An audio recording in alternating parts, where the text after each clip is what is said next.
Oil. In the news, we constantly hear that the world is running out of oil.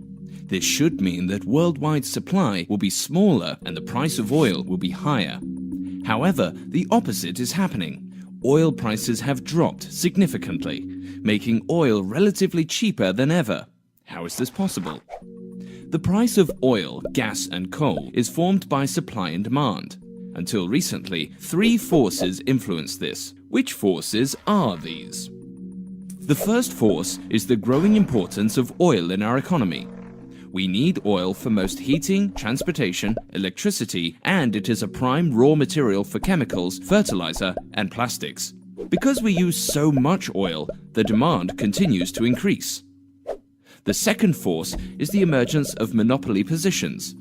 When capitalism reigns, multinational oil companies, merchants, and even individual investors can obtain monopoly positions in various parts of the production process. This allows them to set a price for their part of the process and hence impact the overall price of oil. The third force is the collection of geopolitical games being played in order to gain political power.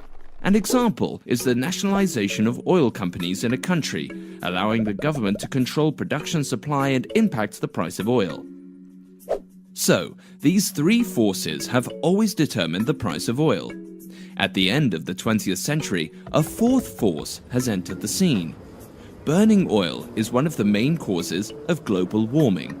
Therefore, alternative forms of self-renewing energy must replace oil as soon as possible. For this to happen, the price of oil should be higher and therefore fairer than it is now. This would make renewable sources more attractive to use. However, the price of oil still seems to be controlled by monopoly positions and geopolitical games. So who is playing these games, keeping the price so low?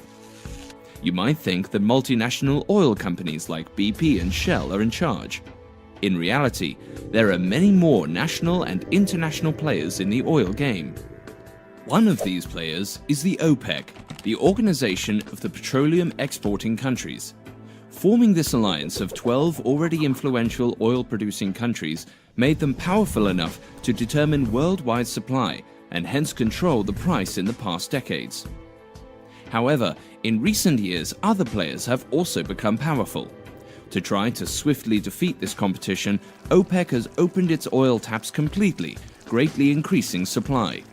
This caused the price to have fallen so dramatically lately.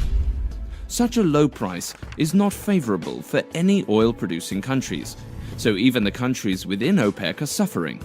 Yet, founder Saudi Arabia persists in hope of defeating competitors and securing OPEC's dominance in the worldwide oil trade. One of the powerful new players is Russia. Whenever OPEC carefully decreased production to stabilize the price of oil, Russia gradually increased its market share. This has resulted into Russia becoming one of the world's leading exporters of oil. Another major player, China, uses different tactics.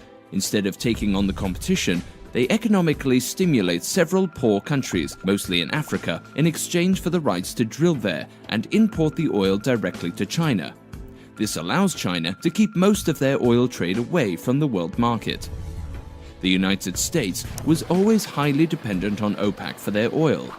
In recent years, they have made great strides in extracting shale oil and gas, which is expensive and potentially harmful for the environment. Taking these risks made the US less dependent on other parties. With all these new players in the oil game, it seems that OPEC is losing the power to determine the oil price. So what will happen now?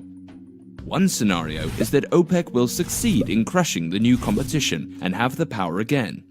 Or will all oil-producing parties survive with this low price? Or will there be a new dominant producer?